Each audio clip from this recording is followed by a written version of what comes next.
दोस्तों, एक गांव में एक बूढ़ी माई रहती थी। किसी से झगड़ा नहीं, किसी से शिकायत नहीं। हर सुबह मंदिर जाती, ठाकुर जी के दर्शन करती और लौटते वक्त मुस्कुराती हुई। लोग पूछते, माई रोज मंदिर जाने से क्या मिलता है? माई झट से कहती, अरे ठाकुर जी तो मिलते हैं ना।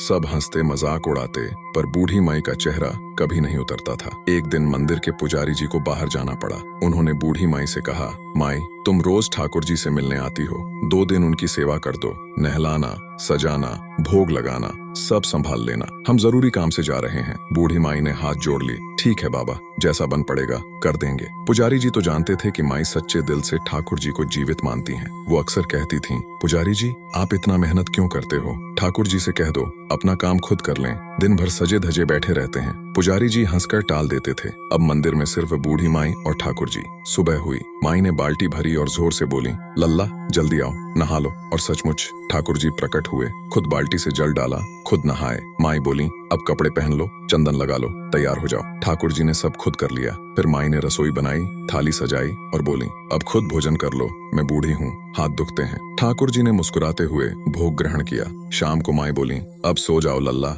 ठाकुर जी शयन कर गए। माई भी पास की कोठरी में आराम करने चली गईं। 2 दिन ऐसे ही बीते। पुजारी जी लौटे तो पूछा, माई ठाकुर जी की सेवा ठीक रही ना? बूढ़ी माई बोली, हाँ बाबा, हमने तो बस रोटी बनाई, बाकी सारे काम तो ठाकुर जी ने खुद कर लिए। हम बूढ़े हैं, इतना कहाँ दौड़ धूप करते। पुजारी जी को हंसी आ गई। माई 1 दिन और कर दो, हम भी थक गए हैं, 1 दिन आराम कर लें। माई मान गई।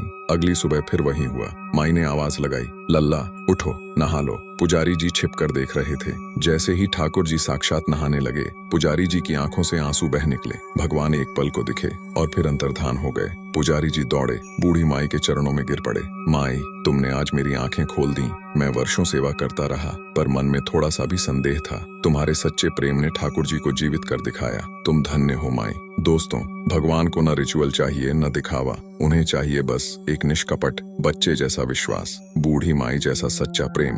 अगर ये कहानी दिल तक पहुंची हो तो कमेंट में पूरे प्रेम से लिख दो, जय जय श्री राधे कृष्ण। वीडियो अच्छी लगी तो लाइक शेयर कर दो, चैनल सब्सक्राइब कर लो और घंटी दबा दो, क्योंकि अगली कहानी में फिर कोई नया दर्शन आपका इंतजार कर रहा है।